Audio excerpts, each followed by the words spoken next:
மைதா மாவு கிடையாது, baking powder கிடையாது, பேக்கிங் சோடாவும் கிடையாது. ஃப்ளாஷ்பேக். பனானா கேக்காக இருந்தாலும் அதுக்கு முதல்ல நமக்கு தேவை முட்டை கூட யோகர்ட் ஆட் பண்ணுறோம்.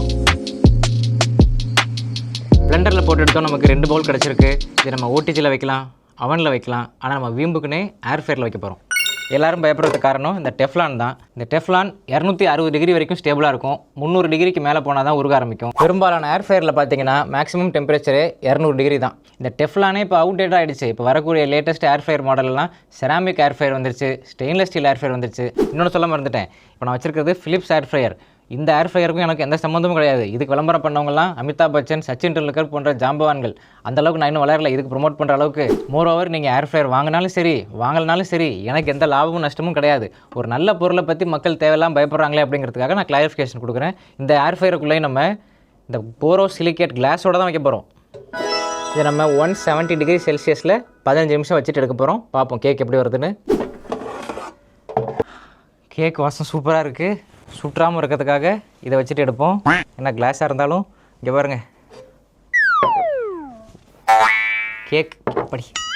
கேக் மாதிரியே இருக்குது, சூப்பராக இருக்குது. ஆறுனதுக்கப்புறம் நம்ம ஹாப்பியாக சாப்பிட்ருவோம். ரெண்டாவது முக்கியமான காரணம், உங்கள் ஏர் ஃபயரை பார்த்து பயமுறுத்துறது.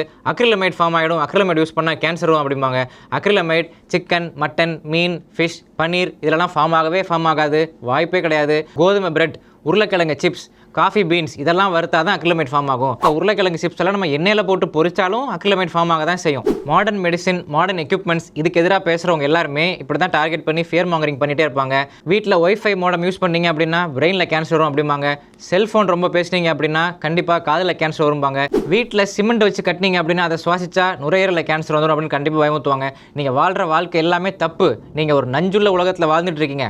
நஞ்சில்லாத வாழ்க்கையை வாழ்றது நான் உங்களுக்கு சொல்லிக் கொடுக்குறேன். அதுக்கு வெறும் 500 ரூபா தான் கிளாஸ் அப்படின்னு சொல்லி அடுத்த கிளாஸ் ஆரம்பிப்பாங்க. அல்டிமேட்டாக இந்த பாயிண்ட்ல தான் நிற்பாங்க. நீங்கள் வேணால் பாருங்கள். இதெல்லாம் சொல்லி முடிச்சோம்னா இவ்வளோ சொன்னீங்க சரி ஏர் ஃபயரில் அப்பளம் பொரிக்க முடியுமா அப்படின்னு கேட்பாங்க.